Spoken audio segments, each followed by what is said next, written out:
What's going on, 6 and 12? We are here for our first hot seat. And in doing that hot seat, not only are we doing this as a Zoom webinar, we are also going to stream live to Facebook. So we only get our little music introduction over in Zoom because a lot of the music that I listen to, Facebook is not going to accept. And so I'm getting ready to set us up to go stream live over on Facebook. Let's go over here to our nice little group, 6 figures, and get that party started for our first hot seat. And let me tell you this, the hot seat, there's no planning in the hot seat. So that means you get to catch me 100% off guard. So that's going to be funny. But let's see how this goes. So hot seat, our hot seat is scheduled for an hour. Let's see, this is actually February hot seat. And then Carrie, she's teaching class right now. She's teaching an Instagram class that's good for CE here in our state. We're thinking about doing a late night clubhouse. So clearly we got time on our hands because we hopping in and out of places all day long. So let me just make sure that we are streaming live on Facebook for our members that are hanging out over on Facebook. And the reason we stream to 2 places is because everyone, one does not have a Facebook account, and some people prefer to use Facebook, which is why we will always have these 2 different recordings so that we can meet everyone's needs where they are. So we definitely have some people that are with us over in the Facebook group. And then we also are here. And Joseph made it. Okay. Joseph, I'm going to send you the link. I think you might already have it for you to schedule your one-on-one meeting with me. Okay, Ebony, you can unmute yourself and have at me. You ready?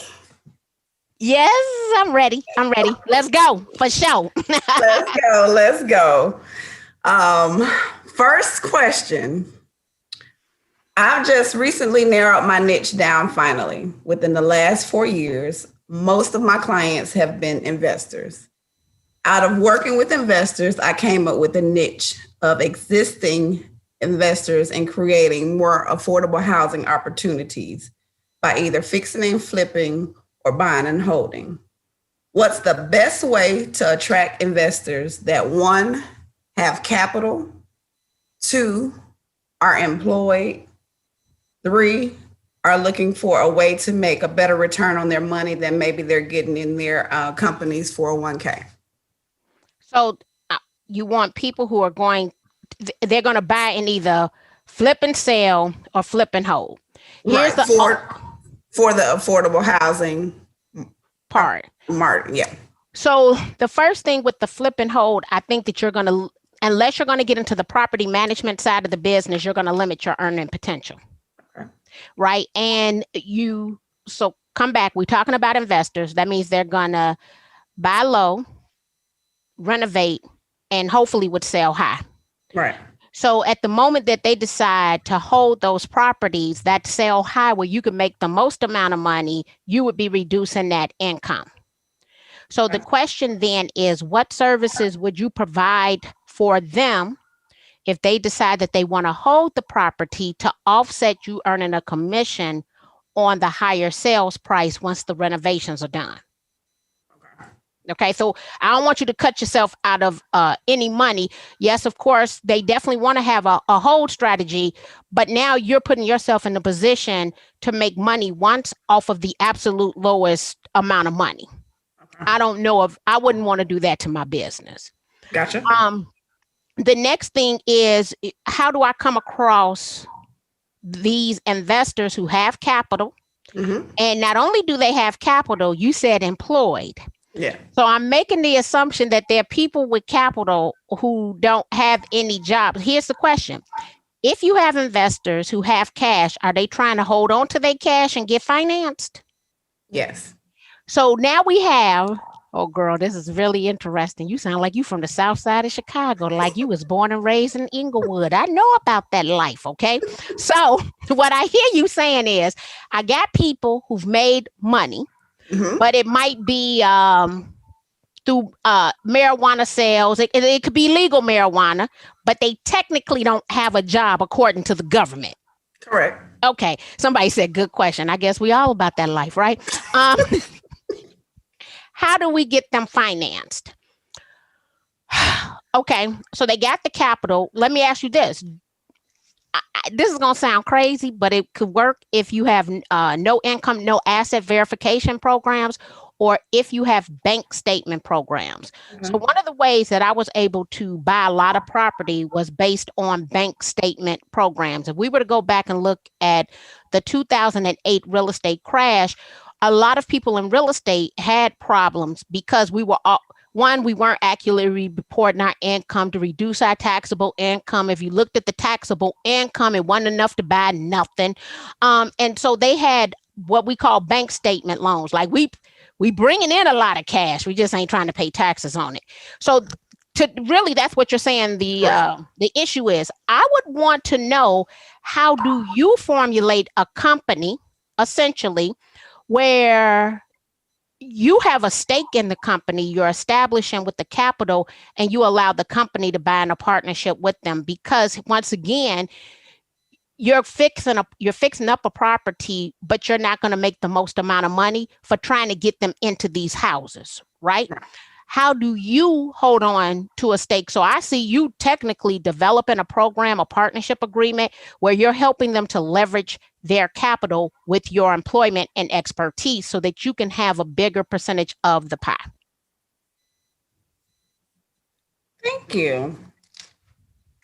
Because they're not going to go get a job. They're not, and no. They're about a different life, so. Yeah. Don't mean they shouldn't don't mean they shouldn't have a piece of the dream. The question is, and let me be clear, what I'm saying is, how can we do this legally? Right. And there's a way that somebody said buy the block. So there's a way to structure their capital. One thing that I've been very good at doing since the beginning of time, I have always leveraged knowledge for other people's money. Always. And I've had a lot of people invest money in me because the knowledge is valuable. So at one time, I was flipping houses with my cousin. He lives down the street. He's a chartered financial analyst.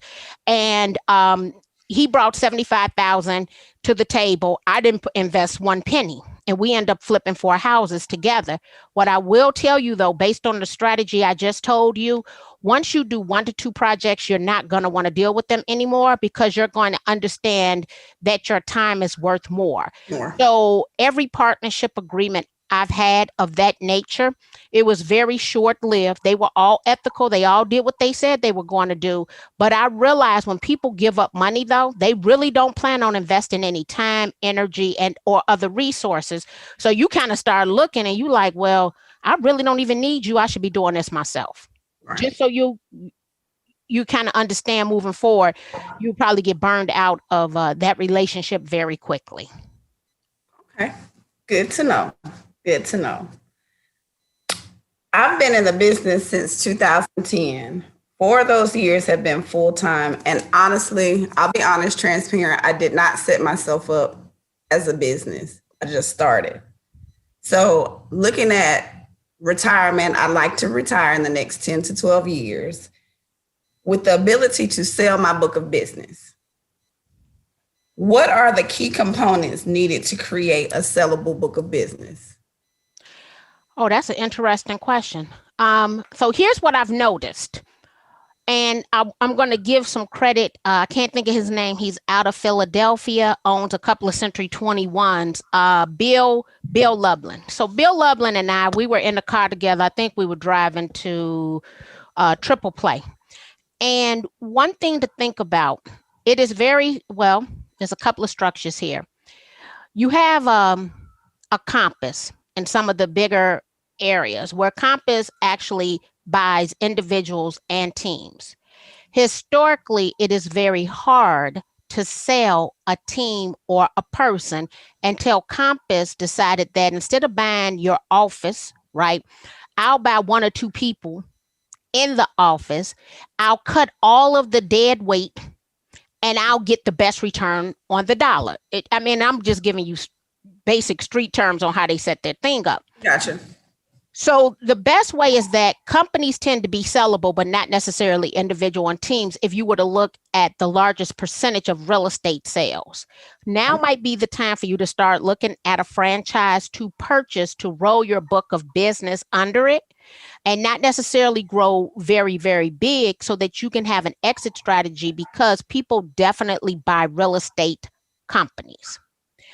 So when even I'm thinking, how do I enroll Skylar and we buy a franchise in order for me to be able to sell that book of business? Because just selling individuals and teams, it's a lot harder than actually saying, oh, I have a franchise that I'm going to sell you. What I would say you would really start working on now is a very good customer relationship management system where you are paying a lot of attention to the information you're putting into the system, the birthdays, all that, because now that gives you even more leverage in the future to be able to justify that book of sales. And there's different analytics tools, predictive analytics, that people can look at that database and tell you the actual value of your current book of business and the business structure. Okay. I want to say, is it Revaluate? Oh, it was a company, they were at Inman, where I just gave them access to Google, and they told me like my book of business was worth 3 point some million based on the amount of leads. It even pulled certain people and told me what their average household income was based on their occupations, based on the data that was in the customer relationship management system. Perfect. Girl, you bring it, girl. They like, good question, Ebony. Yay, Ebony. They Marky, you've been in the industry for a minute now. What made you transition from working in the business to educating realtors? Well, let me real estate to okay. education. It's all right. I'm gonna give it all to you since you won this seat fair and square. I came into the real estate. I've been an entrepreneur my entire life. So my family owns Chicago's second oldest Black restaurant. We've been in business since 1954. We sell more pork rib tips than anybody else in the city of Chicago. So I was born, bred, raised an entrepreneur. So the entrepreneur side of the business I always understood. I went through a very bitter lawsuit with my family in 1999 because I owned the trademark right for our company's name. As a result of that, at the time, I was an unwedded mother. I wanted to earn an above average income, yet feel like a stay-at-home mom. Mm-hmm. There was a guy named Dennis. He passed away from cancer. He was my loan originator when I bought my first property at 24. So I said, I want to do what Dennis does. And Dennis decided that he would mentor and he would coach me. While being a loan originator, I got burned out. And so I decided that I was going to go get a job in pharmaceutical sales. Go figure. I get a job at the number one pharmaceutical company in the world, being Pfizer Pharmaceuticals. I hated farm sales. So while I'm at Pfizer, I am a loan originator, but I earn my broker's license. Okay. So I quit Pfizer September of 2003, but I'd opened my real estate company the month before that. At this point, I'm transitioning from loan originator to broker. So let me start with that transition. According to my business plan, and I made it in 2003 for 2004, I would have had to originate 141 loans to earn $240,000 once I got over my split with the broker, okay, as a loan originator. And as a single mother, I'm like, well, I do want to make that amount of money, but I'm never going to see my child. Like, it's a lot of things I need to implement to get to 141 loans and do it successfully. So I had this broker's license and I'm like, you know what? That's not going to work. I need to use the broker's license. I can do fewer transactions and earn the same amount of money. I knew in December of 2003, I was onto something because I had over $24,000 in gross closed commissions. And you're talking about someone who opened their company on July the 31st. Okay. So I'm like, who? I said, this $240,000 and I'm 6 months in. Oh, good choice, Marky. So in 2004, I had this nice little Carly Award over here. I was in the top 10% of realtors 2004, 2005, 2006. So my first full-time year selling real estate, I did 70 transactions, closed $12 million. All right. Well, soon thereafter, I started flipping houses. How did I start flipping houses? I started flipping houses because my man, I made a general contractor he's my ex and he's deceased now. But this is just a sad personal note. My men overlapped for 6 months in case y'all start counting my business. So my husband and my ex. Anyway, I made my man at the time a general contractor because that was his dream. And we flipped a total of 7. He was my contractor on 7 projects, 4 I did with my cousin. So I was actually very overwhelmed because being in the top 10% of agents and flipping houses it's a lot of work. Mm-hmm. Make a long story short, I wanted to go onto the board of directors for the Chicago Association of Realtors. My mentor, Frank Williams, I heard me talk about him all the time. He is the second African-American president of the Chicago Association of Realtors. He told me in order to volunteer, I needed to volunteer more. And while I was at it, become a licensed real estate instructor. Girl, go on and get your pre-licensed instructor's license, and was mimicking them, and get your continuing education license. And right then it clicked for me. I had worked for Chicago Public Schools in 1993. And then, so I started off as a second grade ESEA school teacher. Okay. I left once I earned my master's degree in 2006, and I started teaching on a collegiate level at the age of 25. Okay. One problem though, I had no real world experience. So I knew I was going to go back into the classroom, but I told myself I need to get some real world experience before I come back. I'll come back at 40. Now this is me 25, 26-year-old self talking to myself. Girl, when you get 40, you'll have enough experience, bring your butt back to the classroom. So I came back to the classroom at 36. And at that same time, a lot of stuff happened. So I need you to think out. I went on to the board of directors of CAR. My grandfather died from Alzheimer's disease.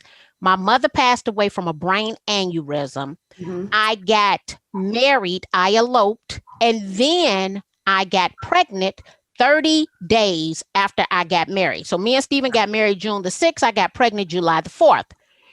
Well, I thought I was still going to really sell real estate and teach part-time. But my youngest son, I tell everybody, when I'm listening, if my second son would have been my first son, he would have been my only child. Let's be clear about that. So this little one back here is a handful. He really didn't have the personality for selling real estate. Like Skylar, the oldest one, he was gregarious, outgoing, loved being in houses, showing people. Not this youngest one. He's subject not to speak to you still sometime today. And so I said, this is not going to work for the new family dynamic. And I said, but if I start teaching, then I will have more control over my schedule. Huh? So my goal in life is how do we earn the most amount of money working the fewest hours possible? So I started off as a pre-licensed instructor, continuing education instructor in the state. I realized that don't pay the most amount of money. So I then called myself a trainer, and I got a little bump in income. And then I started teaching the certifications and designations for NAR. In that process, I'm starting to write my own classes, and it's Pashan Julian. He lives here in the city of Chicago. He's probably one of the top pre-licensed instructors.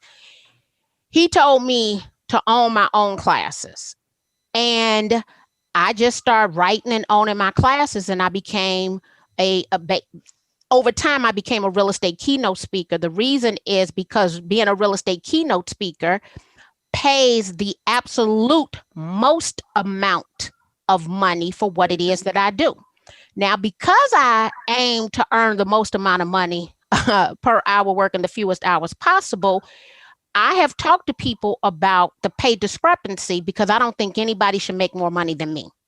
You tell me what that job looks like, the requirements you want, I'm going to go get those requirements. Because if I got to exhaust a minute, I want the highest paid minute.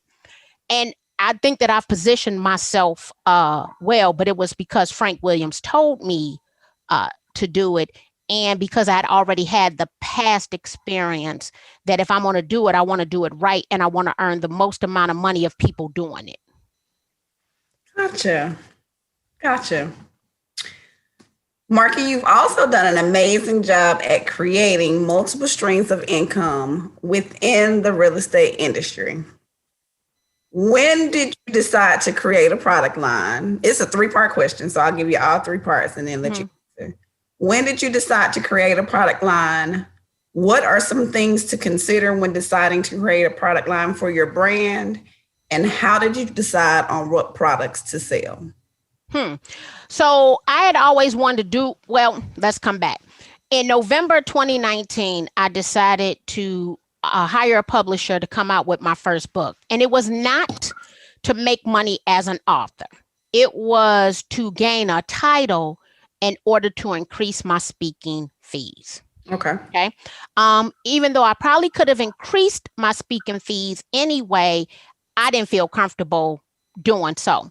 Within 30 days of hitting international bestseller, I increased my fees by 40%. My fees have actually gone up even during coronavirus, which is crazy. So I have the book and I study processes as I'm going through them. Okay. I had this long list of things I wanted to do. But because 100 nights per year, I'm not sleeping in my bed, which actually means I'm gone almost 48 hours because I'm leaving out the day before. I'm spending a night in another bed, and then I'm getting home in whatever hour in the middle of the night. I did not know until now that coming home was the best thing overall for my business because I could give something my undivided attention as opposed to putting it over here on my desk, getting on a plane, leaving, and then coming back home and trying to figure out where did I leave off. Even if you had that little to-do list, it's different than me hopping up in the morning, taking a shower and coming in here, right? Because so many things have happened in that process. So get this, I have been home since Friday, March the 13th. I got at home about 1:30 a.m. From January the 1st of 2020 to March the 13th, I'd already traveled the distance around the world. I had gone from that week from Chicago to Seattle to Washington, D.C., had 3 events in the same day in D.C., and was on that last flight back to Chicago. One, I had to get acclimated to the fact that according to every email, text message, everything I had just received, my life was over as I knew it. So let me let you know, I had to sleep about 2 weeks on that whole thought process. I slept for 48 hours because it wasn't the fact that I was mentally and physically just beat up at the same time. Because I'm like, so I got to cancel these flights. I got to do this. And it was going to be my best financial year, 100 face-to-face speaking engagements, and not these other sources of income that I had, because I already had other sources of income. Once I wake up, I sit in this chair, and it's going on the end of March now, because it took me literally, after you Netflix, stayed up all night with your spouse, y'all navigating through life, you looking at each other like, "Ooh, I ain't seen you this much ever in life," right? Because we just in the house together, right? I tell myself, I said, I will emerge better. What is on your to-do list? So some people don't know, but we've inked the deal, so I can go on and tell you all now. I initially was going to do a line with Tracy Hicks at All Things Real Estate. I called Tracy. I said, I want to try to do this by myself. And she and I are good friends. So Tracy Hicks and I do have a line under her company that we're rolling out right now. And it was based on the fact that I am in front of people all the time. I don't want to wear other people's clothes. Right. Because I'm in front of people all the time, I need to wear marquee or real estate branded apparel at all times. So a lot of days you see me, I have on a real estate branded t-shirt. And let me say I'm on the right track.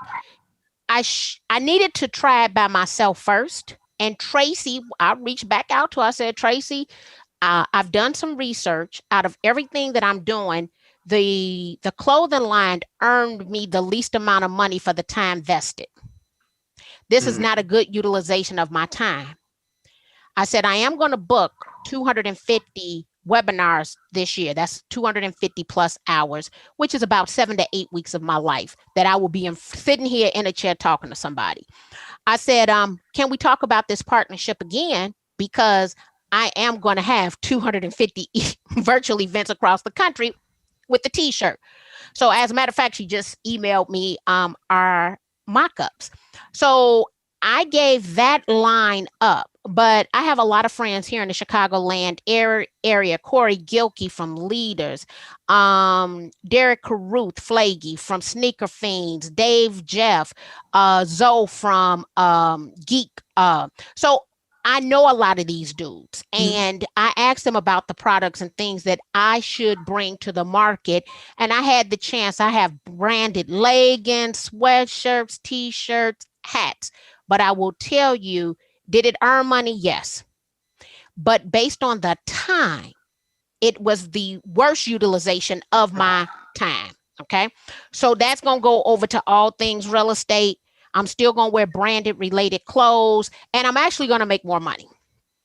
That I authored and published 23 publications over on Kindle. So let me tell you that story. I come down to Atlanta for a traffic sales profit with Lamar and his wife. I met a young lady. Her name is Crystal Swain Bates. She has sold probably right now maybe 500,000 books on Amazon. When I first came home, she did a 1-week free class in her private Facebook group, Six Figure Publishing, and you can go join her group. And I took her free challenge in her group. Okay. Let me say my second bestseller was the Social Selling Journal that I did a video series around. I published, didn't author, my cousin's book, Boarded Up Chicago, that became number 4 in African American Studies. And then I contributed to Secrets of Top Selling Agents from Homes.com because of my contract as a secret speaker for Homes.com. I went through a list of things, right? What did I think the world of real estate needed? So I came out with journals and notebooks and planners based on that. And I still have a couple of other publications that I'm going to do. And I'm going to keep that because that's passive income. You create that item, you publish it, and you get Amazon money, right? Every single month, little money from Amazon every single month for that initial effort. So I like that. And here's the thing. You don't have to write a book. There are journals and planners that you can become a international bestseller off of, just so that you know. Okay.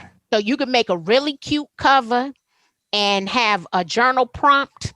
If you want to know the fastest way to international bestseller in order to get paid more money and be on the local news and on podcast, you can do a notebook, a journal, a planner. And if you sell enough of them, you can be an international best-selling author and charge more money for other things. Gotcha. You coming deep in all my personal business. So if we were to look at incomes, I still get a profit share check from Keller Williams because I'm vested. And even when they close their gap, I'm grandfathered in. It's not a lot. I get a residual check from Exit based on recruiting. Okay. I get Amazon influencer money. I also get Amazon publisher money. I get royalties on this book through the actual publisher. Okay. I get Redbubble money, which will now become All Things Real Estate money. We did launch the 6 and 12, and then I also have my speaking money where I'm paid per hour for the different webinars, and I'll do about 250 of those. I'll do 250 events this year, and there'll be a minimum of an hour. Some designations and certifications will be 8 hours. Awesome. Awesome. I love that. The idea of cold calling for lead generation literally makes me sick physically. I would rather knock on a door and talk to somebody face to face other than to pick up a phone and call a complete stranger to get a lead. But when I first started, every coach I had preached cold call, cold call, cold call, cold call. So I kind of was stagnant and at a standstill. Without cold calling, which lead generation method would you say yields the best result? Social media, direct mail, or a combination of both? So let me say this. I have never cold called, ever. I absolutely don't like it. I did have these cute little door hangers that I was going to use in the midst of the foreclosure short sale market. I opted for direct mail pieces. Okay. So today, let's just come today. At the moment the moratorium is over, I am going to do direct mail piece to homeowners in certain areas where notice of default has been filed. Because of the foreclosure process here in the state of Illinois, which is by statute a minimum of 7 months. It could go on to years, but a minimum of 7 months. I will mail to that same list once per month for 7 months, and then I'll pull a new list. Because I only want certain areas, I am going to put a Facebook ad over where I'm sending that direct mail piece to. Okay. So once they throw the mail away, now they think they crazy and I'm stalking them because the ad is over their house. So to me, there was a time that I only did that direct mail piece. And let me tell you this, I started off with that direct mail piece. I would pull a different list every month. Then I realized people weren't seeing that same piece of marketing enough times. When it comes to notice of defaults, you don't want pretty marketing. You want a generic, either that bright canary yellow. I'm trying to see what the color, the bright canary yellow, this hot pink, and the red. The yellow looks kind of like this kind of yellow, and this. Just a bright, big, generic postcard. Don't do nothing cute or anything. So I would do this to layer it, because now if you have like the benefit of Facebook ads is a retargeting pixel. So you can take that pixel and copy. It's kind of like Amazon shopping. You go to Amazon, I'm looking around, I abandoned the cart on these Paper Mate pens. These little pens followed me. I got them in every color, followed me all around the internet because I abandoned the cart. You can do this on Facebook for as little as $1 a day. I would say you would invest more money than $1 per day. So because I don't believe in door knocking and cold calling, to me, what has been hugely beneficial, and unless you took a class, people wouldn't put all this together. So imagine I come home on Friday, March the 13th. I don't even believe I'm gonna say I would have easily made $500,000. All that's dried up, right? It's like that ain't gonna happen. I'm like, okay, well, what I'm gonna do now? Count my money. Oh, I could stay at home a year or two, and I don't have bills. I live within my husband's means. Something my grandmama taught me, right? So then if I want to stay at home, I'm going to be able to eat. He just going to ration me out money. I don't like men to ration me out money. I let you know, Stephen going to ration it out. I'm going to be a Walmart coupon clipping woman, okay? But I'm going to be warm and I'm going to eat good, okay? My husband is a mess. And so with that being said, I had to figure out what was I going to do now. And if we start thinking about now in this marketing and putting this together, yes, I did the 23 publications. I did the t-shirt line. We had the launch. But in that time frame, just from doing what I tell other people to do, I had one Facebook Live video that's been viewed over 50,000 times. Mm-hmm. That video raised over $50,000 for the 77, the diversity committee of the Chicago Association of Realtors. Because that is under the Chicago Association of Realtors Education Foundation, we got matching donors. Okay, so somebody did a 50,000 match, another person did a $25,000 match. We got 2,500 from here. Well, now that fund is giving businesses grant money to rebuild their businesses in Chicago. Okay, now I raised the seed money.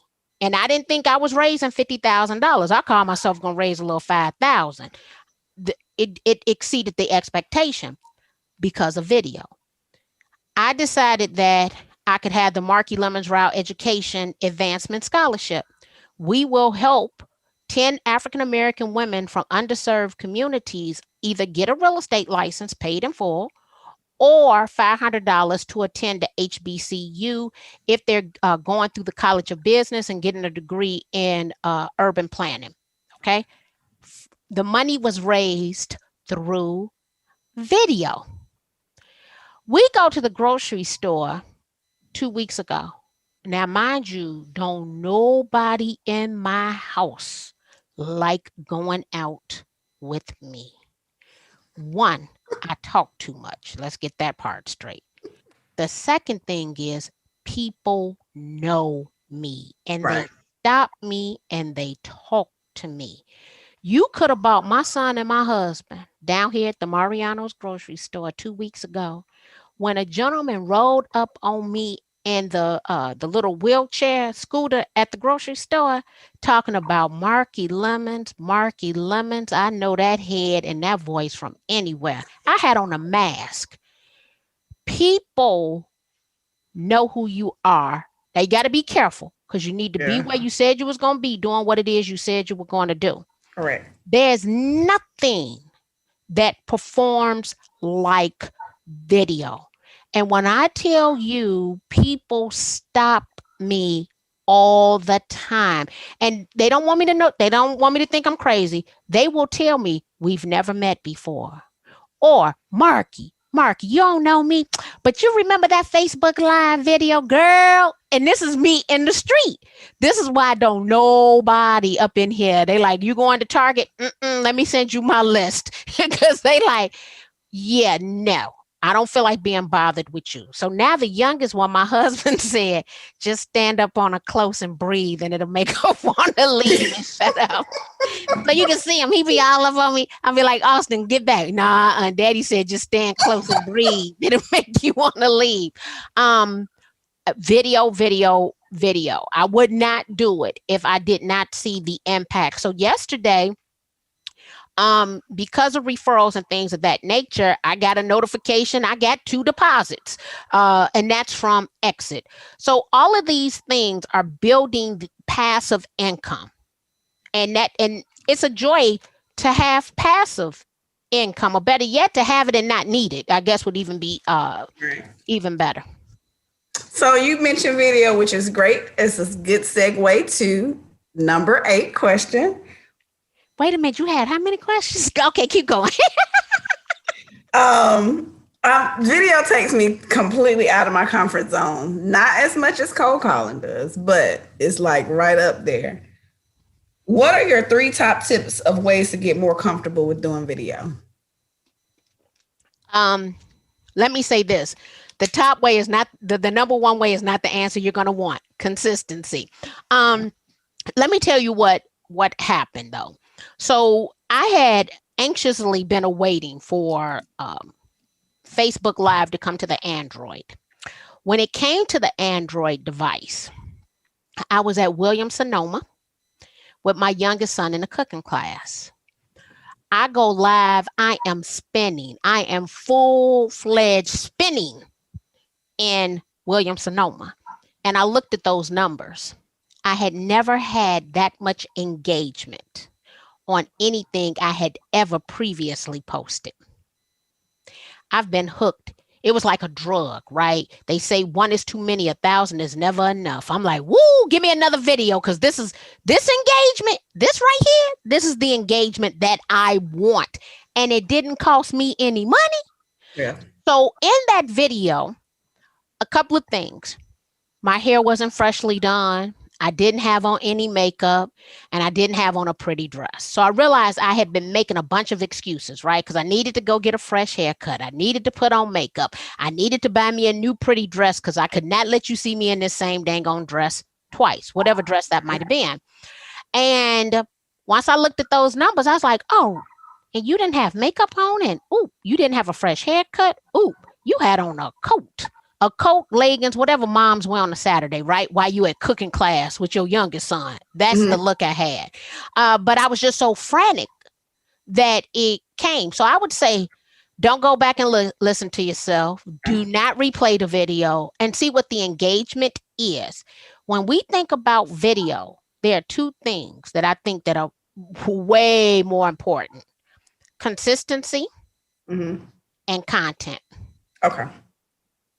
Consistency and content. And once you generate them leads and you ain't spent no money, you like, woo, oh, I love this.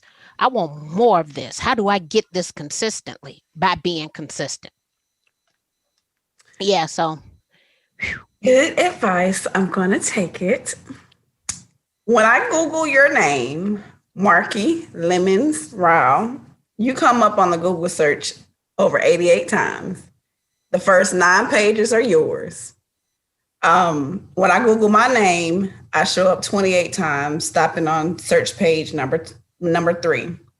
You mentioned when you first got started in real estate, you Googled your name and you showed up a little bit less than 10 times. This is 2-part question 2. How did you grow from a little less than 10 search results to over 88? And how long did it take you?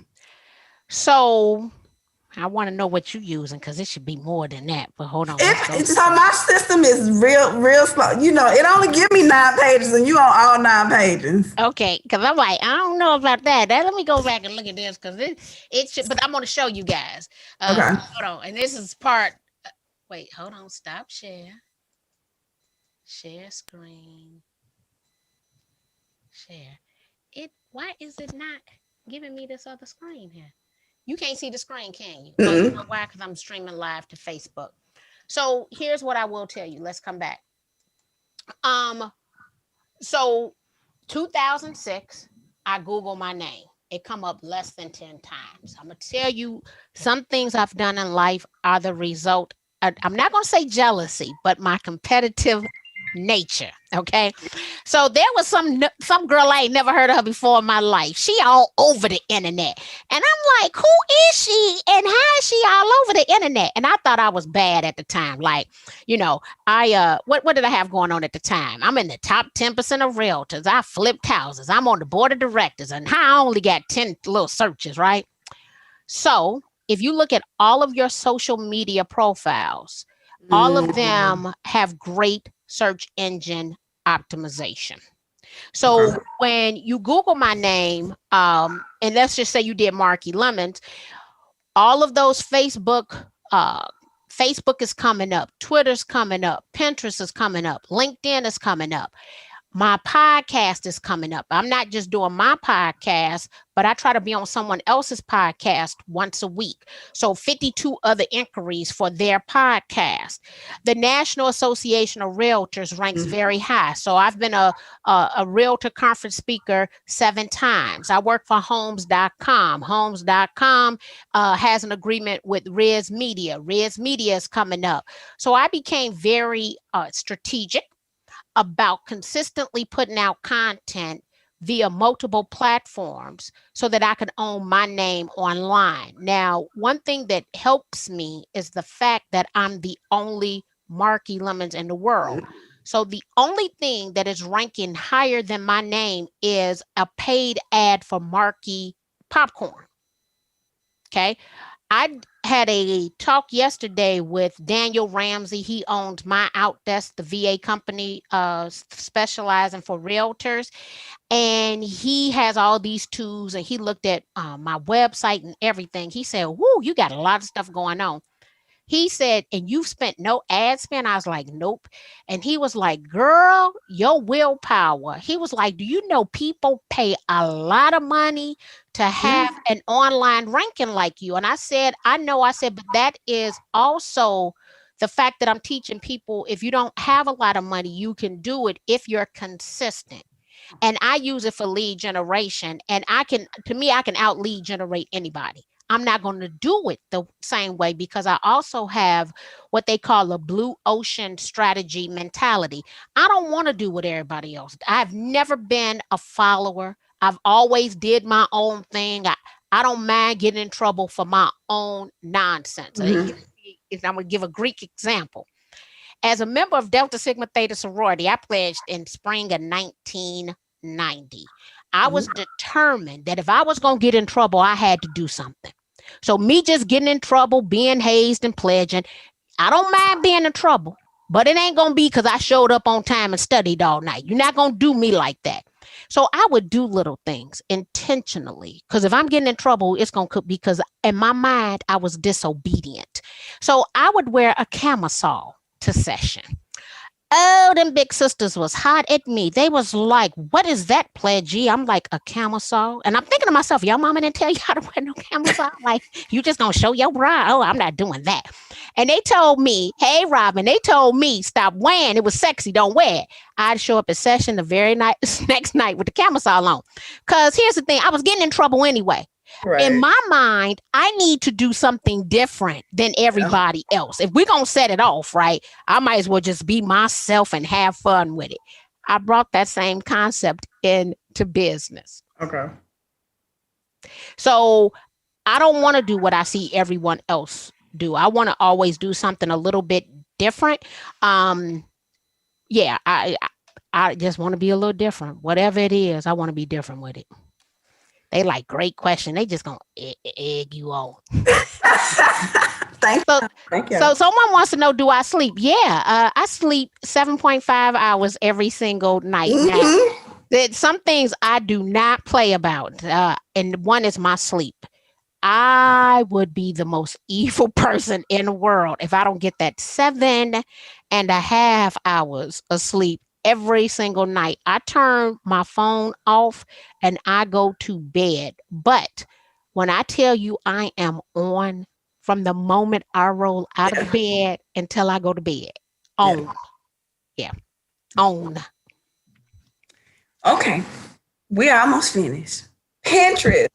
Who knew it was the best thing in referring traffic to your website?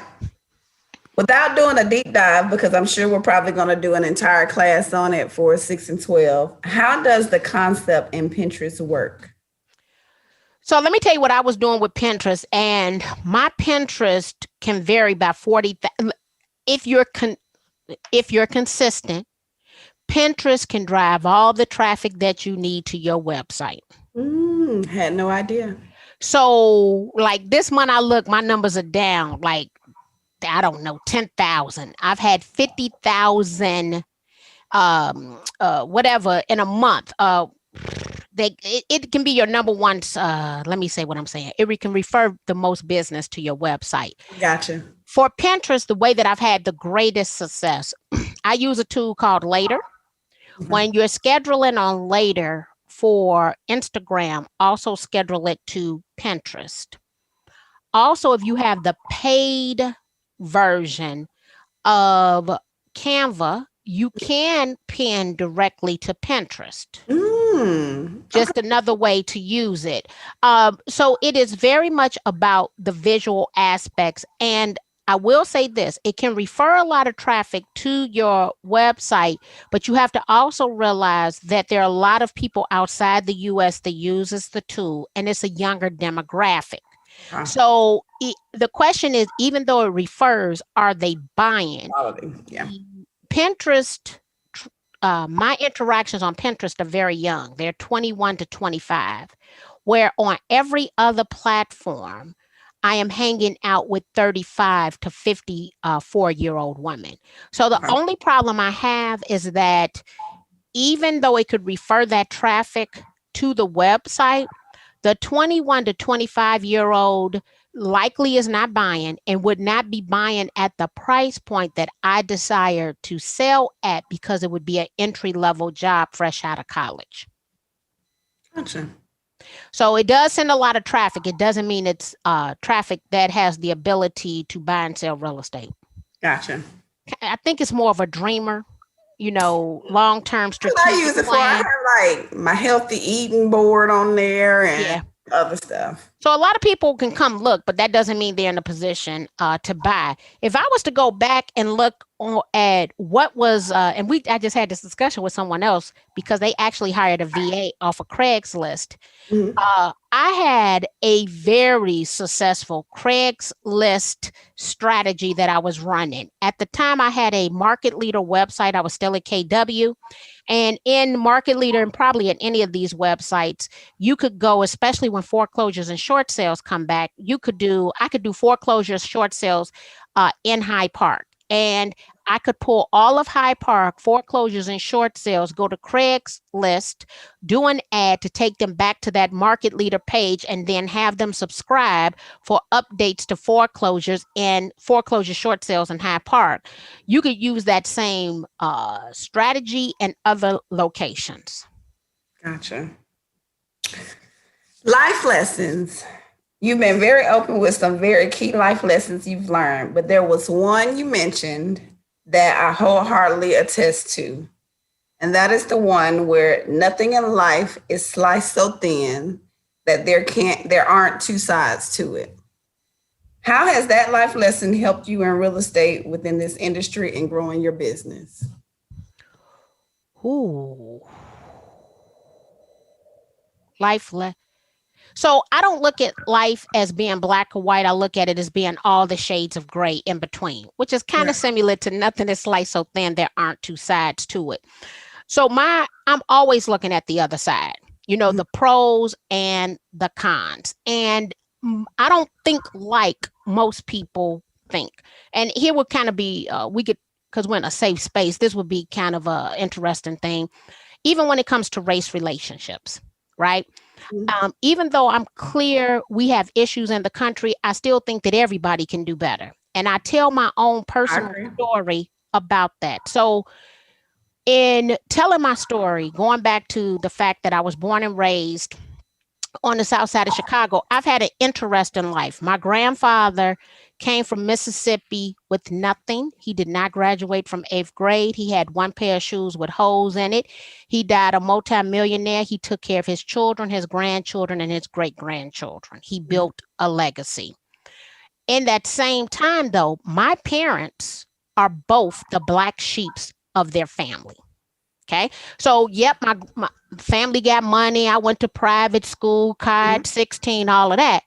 But I got to deal with two dope fiends for parents, right? My mama and my daddy. Now, my mother did not start using drugs until I graduated from high school. So she was a phenomenal mother. She just sent me down a 15-year path of me wanting to lay hands and choke her. Okay. And then even through her drug addiction, I realized nothing in life was sliced so thin, because most people didn't even know my mother had a drug addiction. And for me to mask that from the world because of my shame of her drug utilization, I did things like dress her up. Right. So my mama she always had on a cold outfit and beautiful underwear, because that was my mama. And when we start thinking about this, one, perception is most people's reality. Right. I realize that ain't got nothing, because people think that because your family has money, that everything is great. No, Absolutely. It's not. Nope. If your parents are addicts and you're dealing with that drug insanity. But let me tell you what my lessons were from my parents. One, don't use drugs. That would be first lesson. The next one is, and you might have seen my video, to build a dope fiend mentality, because addicts have a totally different mindset. They are relentless and they do not understand the word no. No. Yep. So when I think about my work, I take some of their addiction lessons, and what I do want to do is have that dope fiend mentality without using drugs, that relentlessness that if the numbers say this and so can do it, so can I. The next thing is even people's perception of me. Because I'm short, because I'm black, because I'm overweight, because I'm bald headed, I go against the grain. Every word that I just used is viewed as a negative. Short, they want you tall. Overweight, they want you skinny. Bald headed, they want hair. Mm-hmm. Black, they want white, right? And so instead of looking at it and embrace the diversity of it and aim to always be different. But it's just not one way. And I like to prove that. So when I tell people, I've stepped foot in 46 states, my husband adores me. Like I told him I'm clear, I'm his muse. I am his inspiration. I gave him a child he wanted. I gave him a family he did not have. Period. With that being said, I leave my husband and my children to go to places that other blacks don't historically go, so that I can be the black person that they interact with, hoping to change their minds about how they might think about black people. At the same time, I get to inspire the next generation of people that if the shortest, darkest, roundest person with the least amount of hair in the room can do it, clearly I can do it too.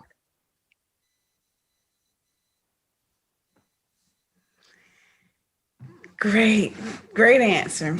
Well, we have about 5 or 6 more minutes, so we are going to go to rapid fire with the Marquis Lemons-Ryhal.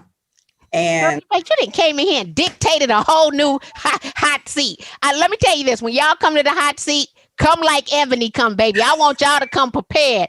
Make sure you maximize your time when you're coming into the hot seat, because you did not come to play. Come on, girl, set the stage right. If you're gonna put me in the seat, put me in it right. Rapid fire: top 5 income streams or sources of business for an experienced agent. Top 5. Oh God, this got to be rapid fire. First one, you got to join the Chamber of Commerce. 2 is I'm telling people in the virtual world, show up, camera on, light ready. Don't nobody not know Marquis Lemons-Ryhal. They can't even act like they don't know me. My alderman, my senator, my house rep, the business owner, because I'm coming up ready, light on, camera ready, every meeting on time. When you volunteer for organizations, oftentimes people will come in and they'll say to me, well, which committee should I join? I want you to join the committee that you have the most to offer, so that you get to come in and stand out and be the go-to person for that committee. Once you stand out and you show up, guess what? You're going to be the go-to person, and then you get to dictate where it is that you would like to be positioned. Volunteer. I have been mentored by billionaires in the world of real estate because I volunteered with them, standing in the front line. When you are volunteering with a person, whether you have the same amount of money or education they have or not, they are not going to deny you knowledge and conversation. So make sure that you volunteer, and try to volunteer at the highest level. One of the great things, I think I might have told you all, I'm in Danielle Leslie's group. Mm-hmm. She's an African-American female. She's going to make $10 million. She wanted, who's my guy from FUBU? Dame. I know who you're talking about. Anyway, he sits on the board of directors of an organization. She has so many hundreds of thousands of dollars per year that she's going to donate. In order for her, this will be an example, for her to build a rapport with him, she is selecting to give the money to the charity that he sits on the board of directors, thereby, because she believes in proximity, right? That she can now, as a Black female donor, stand out to be able to build better rapport, and he will acknowledge and remember her because she gave to this organization in which he believes so much in. All right. What career advice would you give your 16-year-old self? My 16-year-old self. You know what's crazy? I think I'm going to give myself the same advice I gave myself. If we were to go and look at, and I hope I have it up here so I can show it to you. Oh, Lord, I took it and I moved it. I was going to pull out, when you graduate from high school, you have your little book where your friends sign the book and you write your dreams in the book. Memory books. Your memory book. Yep. In my memory book, I told my 17-year-old self that I was going to be an entrepreneur, that I was going to be the best in my chosen field of study, that I would be married. I thought I was going to have 4 children. I had 2. So every aspect of my life is exactly what I wrote it down. And what I would tell my younger self is to keep on writing down your dreams and your goals. I wish I would have had a vision board then, like I have a vision board now, because everything that I've put into my vision board has manifested itself. Actually, everything. And so the younger version of me, I'm actually that person, to be quite honest with you, because I can go back and look at what I wrote in 1987, 1988, and realize that I'm living it now because I actually wrote it and I preserved those memories for myself. So just keep believing in yourself. Let me tell you the piece of advice I wish I would have had, though. Okay. Everybody is not meant to go with you on the journey. So as women, thank you, Damon John. It is, how can I say this? I have family members that we do not have a close relationship with, and I never thought I would not have a close relationship with them. So I hear a lot of times people riding with their family against everything, but I also realize I see people who never grow. I see women who are single because of their mothers and their grandmothers and their aunties taking that bad advice. So what I would like people to understand, that you can have growth, but everybody don't want the same growth. And at the moment that they tell you or try to make it feel like growth and changing is a dirty, bad word, understand you are not in this together. And so I think there's a certain amount of shame that comes from you growing, leaving people behind, whether you feel it or whether they try to hold that over your head or not. I am very comfortable now, but it's taken me a long time to get comfortable with the fact that there are people we just aren't meant to be on this journey together. And some of you hear me joke about it. I'm dead serious. I'm okay with pulling a person. I'm not going to let you stop me. I will run you dead over. And that includes everybody in my house. So either you're going to come along and we're going to be kumbaya, right? And you might even be out of breath. Like, yeah, you got some short little legs, but Lord, girl, I can't keep up. We can do that. But if you think you're going to stop and interrupt progress, I'm going to run you over. I don't have no time for none of that. So the joke in my house is my husband is holding on for dear life. He tell it all the time. He like, look, I got a good grip on her right now. She can just drag me. Because soon after I got married, I roll over, I look at my husband, and I'm like, we need to have a talk about these dreams, goals, and aspirations, right? My husband said straight up in the bed, he looked at me, he said, sit your ass up. And okay, let me sit on up. He said, I told you I was going to provide you with hot ass benefits and a spousal funded pension plan. And that's what I'm going to do. He said, I ain't never said nothing about no dreams, no goals, and no planning. He said, when I married you, I had accomplished my goals. I'm going to leave all the dreaming, that goal planning stuff to you. And I'm going to be the man that you married. And I don't know who you thought you married, but all that stuff you talking wasn't a part of our deal. And at that moment, because he had checked me so hard, I had to sit there and was realizing he right. He told me, I'm going to provide you, I'm going to keep a roof over your head. I'm going to provide you with these hot ass benefits, because that's what he calls them. He said, I'm going to give you a spousal funded pension plan. He said, now that should free your mind and your time up, that you can go do all that dreaming, goal planning, and whatever else you want to do. But that's not the dude you married. I had to sit there and laugh at it. And we ain't had the discussion again. So at the end of the day, as long as he does what he promised me he was going to do, I'm going to keep doing what I said, what my plans, my dreams, my goals, my aspirations were. Because what my mama told me was, Marky, this very well may be the man that you're going to marry. Don't you lose sight of what it is that you want for you. But don't you make him make a choice. Because either Stephen will get tired of holding on and he'll let go, or he'll get tired of holding on and he'll catch up. But don't make the decision for him. Actually, it's the absolute best piece of advice I think my mother ever gave me. And so the way I operate is I had a plan. I had dreams. I had goals.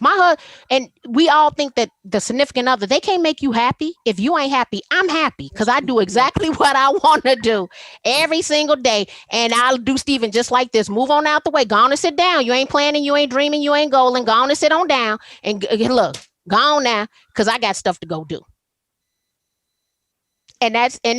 And look, it's working. So my girlfriend said, well, he don't like going to real estate events. He would need to go with me. No, he don't, because I don't remember a lot of them people's names anyway. So He actually saves me from having to introduce him to a lot of people. I come home, he just is happy. And look, I say, oh, let me tell you about my night. And he said, well, let me tell you about mine. Everybody happy. So know thyself first. Ain't that the truth? Ain't that the truth? Know yourself first. I come up in here, girl. He just be just as happy. Did you keep my side of the bed warm? Last question to take us out. The one thing you know for sure. That there's a God. I pray to a God who has made a way out of no way. But I'm going to tell you a story on that. I went to vacation summer Bible school. Now, mind you, I was a cussing little girl. I just need you to know that. I've been a cusser my whole life, got in a lot of trouble. So I came home from summer vacation Bible school. I was every bit of 3-4 years old. And I come in and my aunt tells me, well, what you learned this week? I said, well, I learned a lot. My aunt said, girl, you know, you ain't learned nothing. I started breaking. I can't sing. I just broke out in song. I said, Jesus loves me. This I know, for the Bible tells me so. And so, yes, that's what I know for sure.